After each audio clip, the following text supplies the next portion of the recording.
It was a slow night, like always. The strong silence was broken once the store's phone rang. Usually, my coworker handles the calls, but at the moment, he was taking out the trash. So, I decided to pick it up and recited our cookie-cutter greeting. "Hello, this is Skipper's Diner. How can I help you?" All I heard was static on the other end.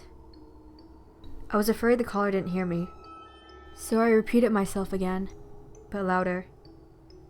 Finally, a voice on the other line spoke up and whispered 2 words that sent a shiver down my spine. "I'm outside." Afterwards, they disconnected. I stared at the phone in disbelief, then back outside, to see if anyone was actually out there. I wasn't really sure what to make of the short interaction. Were all restaurant phone calls like this?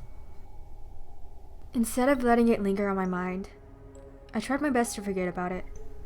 There was only an hour left on my shift until I could go home anyways.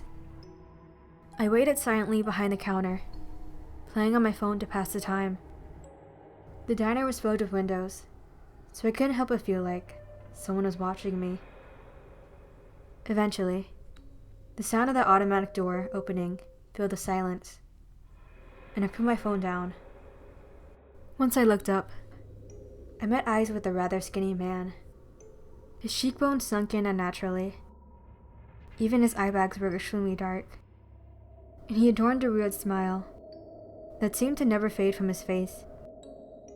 I bit my thumb nervously as I looked around for my coworker, but he was nowhere to be seen. He was always a bit of a slacker, so ditching work wasn't out of the question for him. After hesitating for a moment, I decided that I just had to suck it up and deal with this creepy guy myself.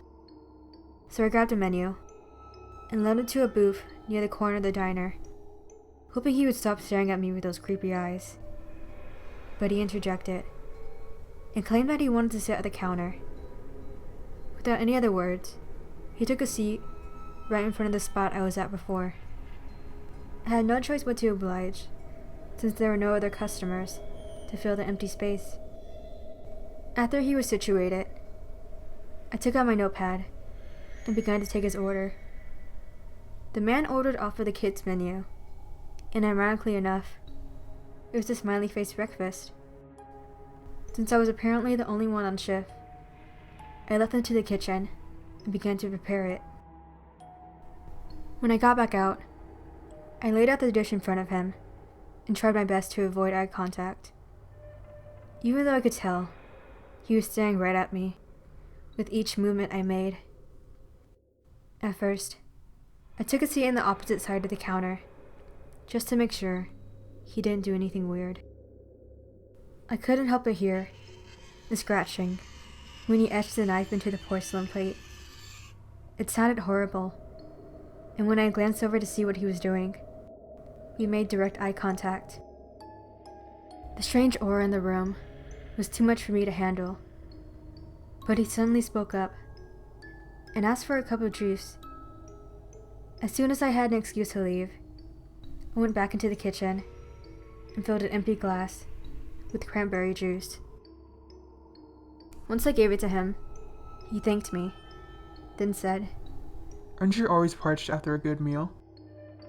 I found his statement weird, because when I glanced over at his pancakes, he hadn't eaten anything. Although, there were clean cuts spread throughout it, almost like he was trying to dissect it. I had no intention of continuing this conversation, so I just reminded him that there were only 10 minutes until the diner closed, then rushed back into the kitchen to hide until he left. Those 10 minutes felt like 10 hours, but I finally heard the sound of the automatic door opening and closing. I slowly picked my head up from the kitchen and saw that the man was nowhere to be seen. A sigh of relief left my lips, and I went back into the dining area and made sure to lock the doors. When I went back to clean the man's plate, I noticed something odd. He didn't eat anything, yet smushed up the smiley face to the point where it was almost unrecognizable.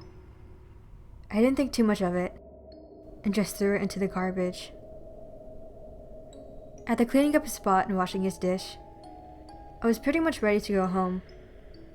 Part of me was still annoyed that my coworker left me to close up by myself without saying anything. But I was also just glad that the night was over. My car was parked out back, so I got ready to leave through the back entrance, but noticed something out of the corner of my eye. The trash bags were still inside the diner. My coworker never even put them outside. I found it really strange, considering that I definitely heard the back door open. That's when the diner's phone rang once again. I knew I wasn't supposed to pick it up after closing, but my mind thought it might have been my coworker calling back in. So I picked it up, and a familiar static filled the air. I broke it first by stuttering out, "Hello?" But my coworker's friendly voice didn't come from the other line. Instead, it was an unfamiliar voice. "You should check the trash."